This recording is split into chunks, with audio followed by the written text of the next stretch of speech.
Hello viewers, मैं हूँ विशाल। मैं शोज़ में थोड़ा बिजी था इसलिए वीडियो नहीं बना पाया, लेकिन आपने थोड़ा सा वेट किया तो आपको आपका सबसे इंटरेस्टिंग टॉपिक आज सीखने को मिलेगा, वो है कंप्रेसर। तो ये एक्सप्लेन करने के लिए मैंने DBX का 1066 कंप्रेसर लिमिटर गेट जो डायनामिक प्रोसेसर है उसे कनेक्ट करके रखा है। इसके पीछे के साइड में मैं आपको इसके कनेक्शंस दिखाऊंगा।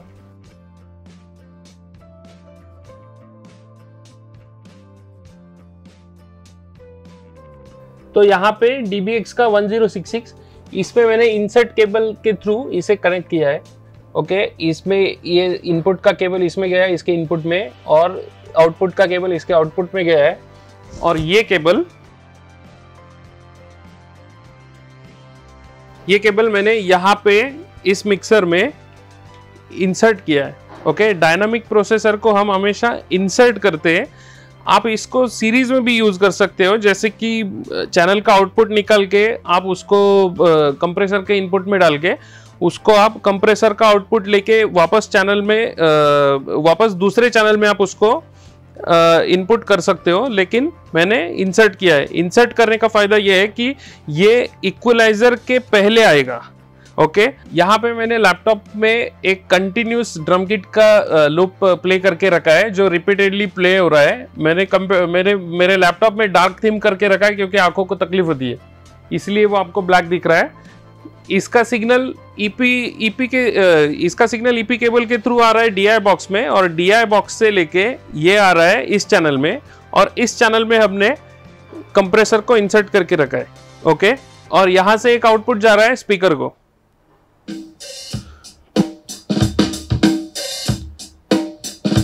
ओके, जैसा कि आप सुन सकते हो ये लूप कंटिन्यूसली प्ले हो रहा है। इस इमेज में हम लोग कंप्रेशन का फंक्शन समझ सकते हैं। मान लो आप कि ये मेरा थ्रेशोल्ड का लेवल है। ओके, ये जो डॉटेड लाइन है ये थ्रेशोल्ड लेवल है। अगर मेरा सिग्नल यहाँ से थ्रेशोल्ड के ऊपर जाता है तो इसके बाद यहाँ से ये डॉटेड लाइन के ऊपर जितना कुछ सिग्नल है ये सिग्नल कंप्रेस हो जाएगा। ओके, क्योंकि हमारा जो कंप्रेशन है वो थ्रेशोल्ड लेवल के बाद में एक्टिवेट होता है। ओके, जिसे हम यहाँ पे देख सकते हैं। ओके, यहाँ पे आप देख सकते हो, यहाँ पे अगर 3:1 का कंप्रेशन हमने सेट किया है, आप यहाँ पे देख सकते हो अगर हमने 3:1 का कंप्रेशन रेशियो सेट किया है तो ऊपर के इमेज के कंपैरिजन में आप यहाँ पे देख सकते हो कि इसका जो लेवल है, इसका जो एम्पलीट्यूड है वो कम है। ओके, इसके पीक की ऊंचाई को आप यहाँ पे कंपेयर कर सकते हो, ये ज़्यादा ऊंचा है और ये कम है। ओके, तो यहाँ पे क्या हो गया बेसिकली कि 3:1 कंप्रेशन हो गया। मतलब थ्रेशोल्ड लेवल के ऊपर अगर सिग्नल 3 dB से ऊपर गया होगा तो उसका आउटपुट सिर्फ 1 dB ही ऊपर जाएगा। अगर ये 6 dB जाता था तो 3:1 के रेशो के हिसाब से सिर्फ 2 dB आउटपुट थ्रेशोल्ड के ऊपर आएगा। ओके, अगर ये 9 dB ऊपर जाता था तो ये सिर्फ 3 dB ऊपर आएगा। ओके, तो यही फर्क है अनप्रोसेस्ड सिग्नल में और कंप्रेस्ड सिग्नल में। अभी इस सिग्नल के पिक्स हमने कंट्रोल कर लिए, तो इसका मतलब इसे हम लोग और ज़्यादा थोड़ा लाउड कर सकते हैं।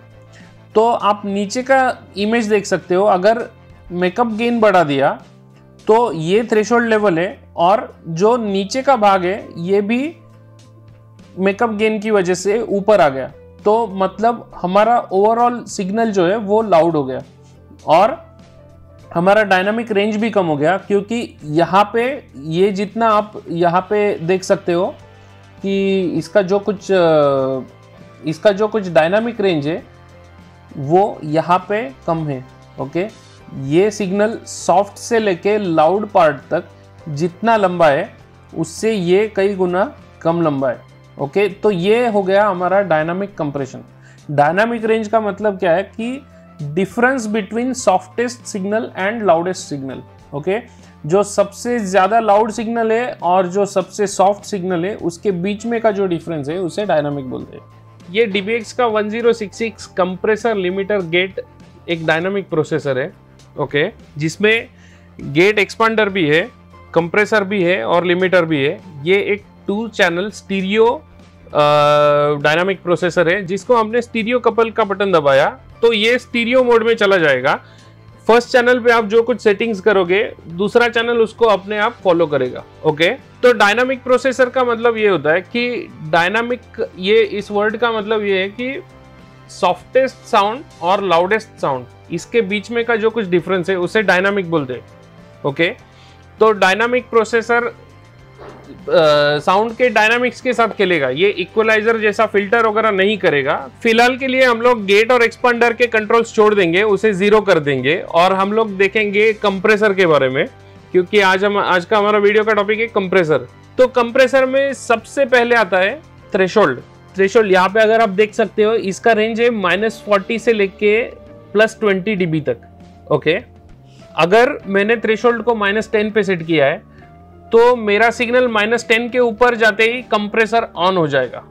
ओके, तो यहाँ पे एक मीटर दिया है, इसमें थ्रेशोल्ड प्लस और माइनस दिया है। ओके, इसका मतलब ये है कि ये हमें दिखा रहा है सिग्नल अगर थ्रेशोल्ड के ऊपर जाता है तो यहाँ पे प्लस में आपको रेड सिग्नल दिख रहा है, इसका मतलब यहाँ पे कंप्रेशन हो रहा है। और अगर सिग्नल ग्रीन में है तो इसका मतलब यहाँ पे कंप्रेशन नहीं हो रहा है।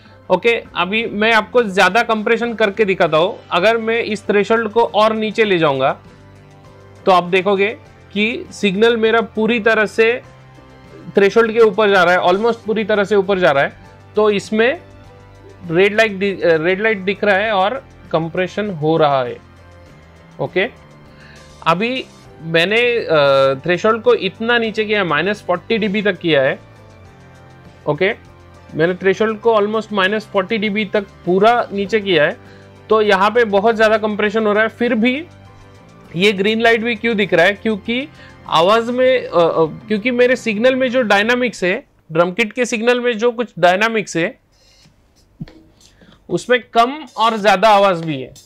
ओके, उसमें सॉफ्ट आवाज़ भी है और लाउड आवाज़ भी। कोई भी म्यूजिक का साउंड का स्ट्रक्चर ऐसा ही होता है। ओके, इसके बाद कंप्रेशन का सबसे मेन और इम्पोर्टेंट पैरामीटर है, वो है रेशो। ओके, आप समझ लो कि ये जो हॉरिजॉन्टल लाइन है ये हमारा थ्रेशोल्ड है, तो यहाँ पे 2:1 का रेशो हमने सेट किया है। ओके, तो 2:1 के रेशो में अगर सिग्नल 20 dB प्लस जा रहा है, ओके, 20 dB तक ऊपर जा रहा है, तो वो कंप्रेस होके सिर्फ 10 dB थ्रेशोल्ड के ऊपर आएगा। ओके, ये कंप्रेशन का ग्राफ है। ओके, आप सोचो कि ये सिग्नल का लाइन अगर सीधा जाता था विदाउट कंप्रेशन, थ्रेशोल्ड के 20 dB ऊपर जाएगा, तो ये यहाँ से सीधा यहाँ तक आता था। ये यहाँ पे 20 dB प्लस है। ओके, यहाँ पे कहीं पे वो आता था, लेकिन उसमें 10 dB का कंप्रेशन हो गया, तो ये इतना कम होके यहाँ पे आ गया। सेम अगर हम रेशो बढ़ाते हैं तो यहाँ पे आप देख सकते हो कि थ्रेशोल्ड के ऊपर 20 dB तक जो सिग्नल जा रहा है, वो अगर 12:1 के रेशो में 20 dB सिग्नल ऊपर जाएगा तो वो 1.66 ऐसा कुछ उसका आंसर आना चाहिए। अगर आप रेशो का कैलकुलेशन करोगे तो उस हिसाब से सिग्नल यहाँ पे 1.66 के आसपास के रेंज में यहाँ पे कंप्रेस होके यहाँ आ गया है। तो इसी का मतलब ये है कि ये जो लाइन आप यहाँ पे देख सकते हो, ये थ्रेशोल्ड के ऊपर से कंप्रेशन हो रहा है। इसका मतलब क्या है कि थ्रेशोल्ड के बाद कंप्रेशन एक्टिवेट हो जाएगा और थ्रेशोल्ड के पहले ये जो सिग्नल का लाइन है ये अनअफेक्टेड रहेगा। जैसा कि मैंने आपको थ्रेशोल्ड के बारे में बताया, अगर मैं थ्रेशोल्ड को -10 पे सेट करता हूँ और मेरा सिग्नल अगर -10 के ऊपर जाता है तो कंप्रेशन चालू होता है। ओके, लेकिन वो कितना कंप्रेस होगा ये रेशो पे डिपेंड करता है। ओके, सोचो अगर मैंने रेशो सेट किया 4:1, ओके, तो इसका मतलब क्या है कि -10 के ऊपर जब भी 4 dB तक सिग्नल जाएगा तो हर 4 dB के लिए 3 dB कंप्रेशन होगा और 1 dB का सिग्नल आउटपुट में जाएगा। ओके, इसका मतलब अगर मेरा सिग्नल -10 के ऊपर 4 dB से ऊपर जाता है, -10, -9, -8, -7 और 6, ओके। -10 के ऊपर 4 dB, इसका मतलब अगर मेरा सिग्नल -6 dB पे जाता है तो कंप्रेशन के बाद मेरा आउटपुट रहेगा -9 dB, ओके, क्योंकि 3 dB का कंप्रेशन हो गया और 1 dB साउंड आउटपुट में आ गया। यही सिग्नल 4 dB नहीं, सिर्फ 2 dB ऊपर जाता है तो 2 dB का मतलब कितना है, -10 के ऊपर -9 और -8, तो मेरा आउटपुट रहेगा -10.5 dB। इसके बाद का ये पैरामीटर जिसे हम अटैक बोलते हैं और जो माइक्रो सेकंड में रहता है, ओके। अटैक टाइम का मतलब ये है कि मान लो ये मेरा सिग्नल है, ओके, ये सिग्नल का लाइन है और ये मेरा थ्रेशोल्ड का लाइन है। थ्रेशोल्ड के ऊपर जाने के बाद सिग्नल को कितनी देर में कंप्रेशन एक्टिवेट हो जाएगा उसे हम लोग कहते हैं अटैक टाइम। तो अटैक टाइम या तो आप फास्ट रख सकते हो या फिर स्लो रख सकते हो। तो अभी यहाँ से सिग्नल यहाँ तक पहुँच गया थ्रेशोल्ड के ऊपर, उसके बाद मैंने अटैक टाइम उसको स्लो रखा है, तो इसकी वजह से वो यहाँ तक ऊपर आके बाद में स्लोली गेन रिडक्शन चालू हो गया। गेन रिडक्शन चालू हो गया मतलब कंप्रेशन ऑन हो गया, ओके, क्योंकि गेन रिडक्शन कंप्रेशन के बाद होता है। अगर ये टाइमिंग फास्ट टाइमिंग होता, अगर ये फास्ट अटैक टाइम होता तो सिग्नल शायद इतने ऊपर जाता भी नहीं था, यहाँ से कहीं से कंप्रेशन ऑन हो जाता था। इसका मतलब ये है कि सिग्नल थ्रेशोल्ड के ऊपर जाने के बाद कितना जल्दी कंप्रेस होना चाहिए, ओके, इसे अटैक बोलते। तो अटैक यहाँ पे आप देख सकते हो 0.4 माइक्रोसेकंड से 3 माइक्रोसेकंड तक है, ओके। तो आप इसको फास्टर या स्लोवर, जैसा कि आपका म्यूजिक का टाइप है उस हिसाब से आप इसको मैनेज कर सकते हो। अगर ड्रम किट वगैरह जैसा कुछ परकशंस इंस्ट्रूमेंट्स वगैरह है या तो उसके लिए आपको फास्ट अटैक सेट करना चाहिए। और अगर आप सिंगर वगैरह के लिए यूज कर रहे हो या फिर गिटार वगैरह, तो आप इसके लिए स्लो अटैक रख सकते हो, ओके। इसके बाद आता है रिलीज। यहाँ पे आप देख सकते हो ऊपर के इमेज में ये फास्ट रिलीज का एग्जांपल है। सोचो ये आपका थ्रेशोल्ड का लेवल है, डॉटेड लाइन, और ये सिग्नल आपका यहाँ से आ गया, ये सिग्नल यहाँ पे था, ये कंप्रेस होके यहाँ तक है। यहाँ से सिग्नल जब थ्रेशोल्ड लाइन के नीचे जाएगा तो उसे नॉर्मल लेवल में आने के लिए जितना टाइम चाहिए, ये टाइम, क्योंकि यहाँ से यहाँ तक आने के लिए उसको कुछ टाइम चाहिए, तो उस टाइम को रिलीज टाइम बोलते हैं, ओके।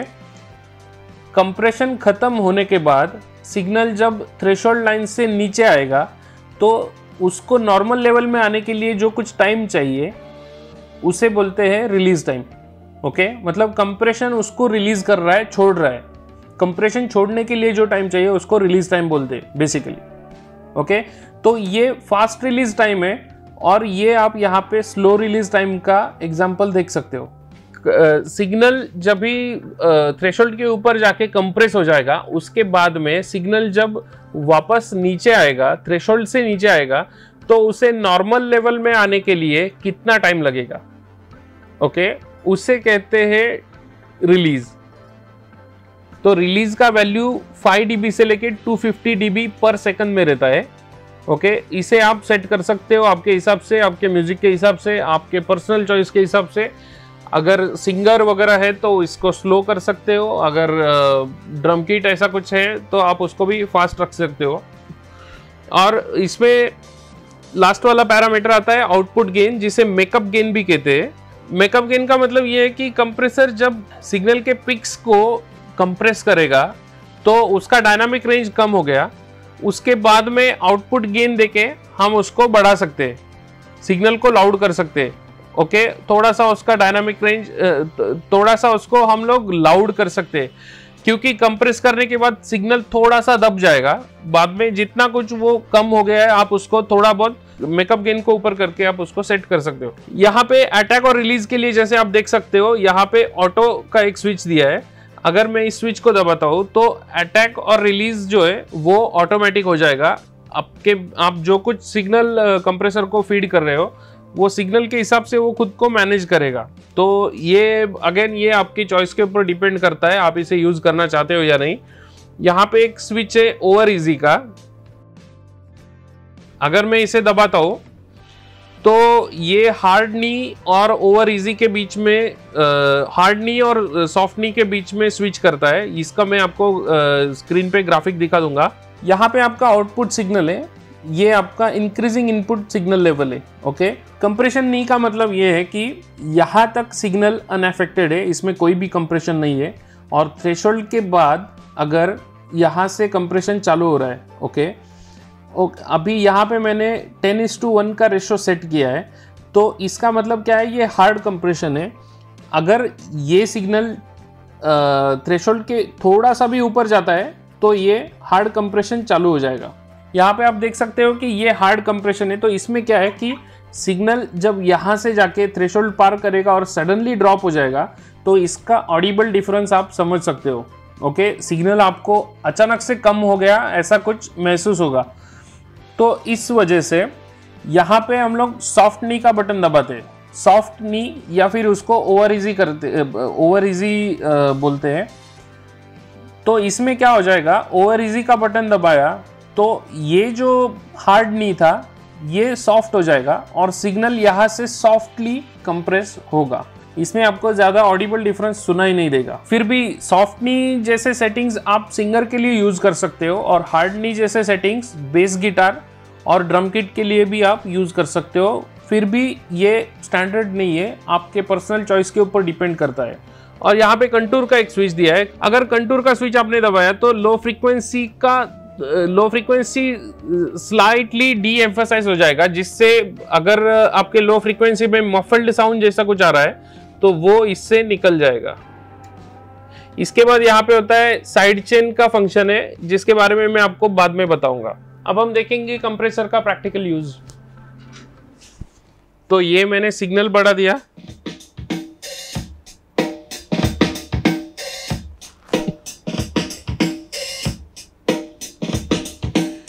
तो जैसा कि आप यहाँ पे देख सकते हो, अभी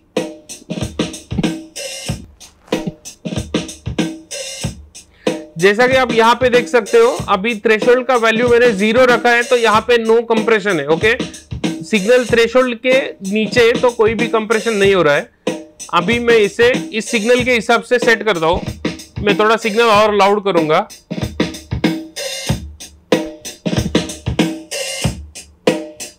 ओके, यहाँ पे अभी सिग्नल -10 dB पे है, मैं इसे और थोड़ा बढ़ाता हूं तो हमें ज्यादा कंप्रेशन मिलेगा। ओके, मैंने इसे ऑलमोस्ट -20 तक सेट किया है। इसके बाद में मैं रेशो सेट करूंगा।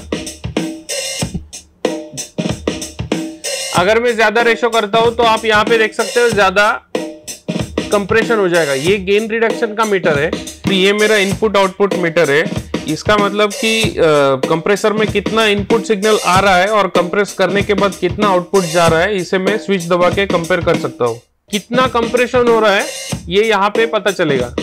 ये अगर मैंने रेशो 1:1 कर दिया, इसका मतलब कोई भी कंप्रेशन नहीं है, तो यहाँ पे गेन रिडक्शन कुछ भी नहीं दिखाई देगा। जो सिग्नल इनपुट में आ रहा है वो सेम सिग्नल आउटपुट में जाएगा। ओके, तो ये मैंने रेशो किया, मान लो 2:1 किया। ओके, तो यहाँ पे 2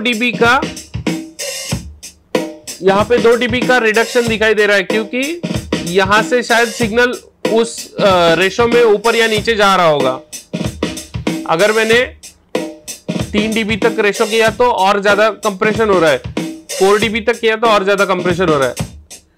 अगर मैं अटैक को स्लो करता हूं तो जैसा कि आप देख सकते हो स्लोली कंप्रेशन स्टार्ट हो रहा है। ओके, अगर मैं अटैक को फास्ट करता हूं तो जैसा कि आप रिडक्शन मीटर पे देख सकते हो कंप्रेशन फास्ट में एक्टिवेट हो रहा है। ओके, काफी जल्दी कंप्रेशन स्टार्ट हो जाएगा।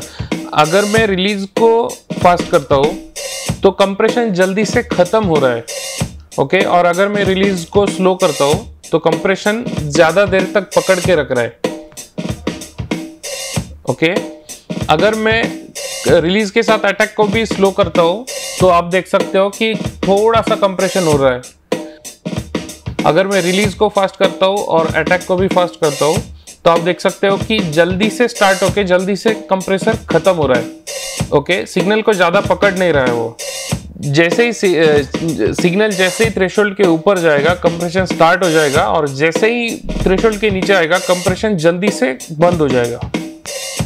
और आउटपुट गेन से मैं जो कंप्रेशन हो रहा है उसका लेवल बढ़ा सकता हूं मैं।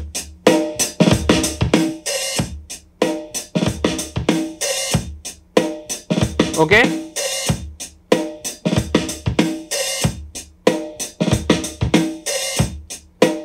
और मैं अगर थ्रेशोल्ड को और भी नीचे ले जाऊंगा तो बहुत ज्यादा कंप्रेशन होगा। जैसा कि अभी आप सुन सकते हो, स्नेर के आवाज के साथ जो कुछ हो रहा है उसे पंपिंग इफेक्ट कहते हैं। ये ओवर कंप्रेशन है। अगर मैं इसे और भी रेशो ज्यादा बढ़ाता हूं, ये ओवर कंप्रेस्ड ड्रम किट है।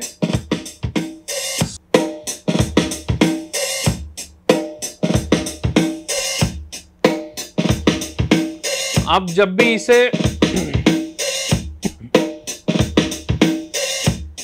इसे सेट करोगे, आप इसे बाईपास करके हमेशा चेक कर सकते हो कि ओरिजिनल साउंड और कंप्रेस्ड साउंड में क्या फर्क है। ये मैंने इसे बाईपास कर दिया, ये कंप्रेस्ड और इसमें फर्क है। अगर मैं इसे और कंप्रेस करता हूं, ओके, ये कंप्रेस्ड साउंड है, ये नॉर्मल साउंड है। ये कंप्रेस्ड साउंड है, ये बाईपास किया हुआ नॉर्मल साउंड है। ओके, और दोस्तों इसके साथ साथ मेरे पास दूसरा कंप्रेसर भी है जो कि क्लार्क टेक्निक का स्क्वायर वन डायनामिक्स है। इसमें भी ये भी गेट और कंप्रेसर साथ में है। इसमें भी थ्रेशोल्ड है, गेन है, अटैक है, रिलीज है, और नीचे के कुछ फंक्शंस है जो कि गेट के लिए यूज होने वाले फंक्शंस है। तो उसके बारे में मैं जब भी गेट का वीडियो बनाऊंगा तभी बताऊंगा। तो गेट के ऊपर मैं अलग से वीडियो बना दूंगा। इसमें कंप्रेशन का मोड दिया हुआ है जो विंटेज और हार्ड नहीं है। तो इसका एग्जैक्टली सेम मतलब है जैसा कि DBX के कंप्रेशन में ओवर इजी दिया है। ओके, तो ये इसके साथ सेम, तो ओवर इजी और ये फंक्शन हमेशा ऑलमोस्ट सेम जैसा ही रहेगा। ओके, हार्ड नहीं बोला तो हार्ड कंप्रेशन आ जाएगा। इसके बाद में मेरे पास और एक गेट का प्रोसेसर भी है जो कि इसमें सिर्फ गेट का प्रोसेसिंग होता है। ये 4 चैनल गेट का प्रोसेसर है। ये क्लार्क टेक्निक का DN514 quad gate auto gate है। ओके, और ये जो था ये 8 चैनल का कंप्रेशन है इसमें। ओके, ये सभी प्रोसेसर्स एनालॉग मिक्सर के लिए यूज होते थे। अभी इनका ज़्यादा यूज नहीं होता है क्योंकि अभी डिजिटल मिक्सर्स आ गए। फिर भी इन प्रोसेसर्स के साथ काम करने का मजा कुछ और है। ओके, हम लोग इसे हर एक चैनल में इंसर्ट कर सकते हैं। उसके बाद हम लोग इसे, अगर आपके मिक्सर में आउटपुट मेन आउटपुट के लिए इंसर्ट का पॉइंट है उसमें भी यूज कर सकते हो, या फिर अगर आपके मिक्सर में ऑक्सिलरी के लिए इंसर्ट पॉइंट है तो आप उसको वहां पे भी यूज कर सकते हो। तो दोस्तों ये था कंप्रेसर के बारे में। हम लोगों ने आज कंप्रेसर के बारे में स्टडी किया, उसका प्रैक्टिकल यूज़ भी देखा, उसके पैरामीटर्स के बारे में भी हम लोगों ने बात की। लेकिन मेन बात ये है कि कंप्रेसर कब यूज़ करना चाहिए और क्यों यूज़ करना चाहिए। ओके, मेरे काफ़ी भाई ऑर्केस्ट्रा के लिए साउंड का काम करते हैं या फिर लाइव बैंड के लिए काम करते हैं। तो उसमें आपने अक्सर देखा होगा, अगर वो इंडियन बैंड है तो जैसा कि आप सोचो कि नवरात्रि में आप डांडिया के लिए मिक्स करते हो तो आप ऑक्टोपैड का जो किक आता है, ऑक्टोपैड के किक के सामने आपका जो गुजराती ढोलक है, कच्ची ढोल है, वो हमेशा उसका साउंड दब जाता है, मास्क हो जाता है। ओके, तो इसके लिए आप उसको कंप्रेस कर सकते हो। कंप्रेशन से एग्जैक्टली क्या होगा कि अगर आपका फेडर ऑलरेडी 0 पे या फिर काफ़ी ऊपर है और आप ज़्यादा गेन नहीं बढ़ा पा रहे हो, क्योंकि अगर आपने ज़्यादा गेन बढ़ाया तो वो फीडबैक करेगा। ओके, तो इस कंडीशन में आपको उसका साउंड और भी ज़्यादा ऊपर लाना है तो आप क्या कर सकते हो कि उसे कंप्रेस कर सकते हो। ओके, कंप्रेशन से क्या हो जाएगा, उसका डायनामिक रेंज कंप्रेस हो जाएगा और उसके बाद में आप उसको मेकअप गेन करके और भी ऊपर कर सकते हो। तो इससे क्या होगा, ऑक्टोपैड के सामने आपका ढोलक का जो साउंड है वो टिक पाएगा, नहीं तो वो मास्क हो जाएगा।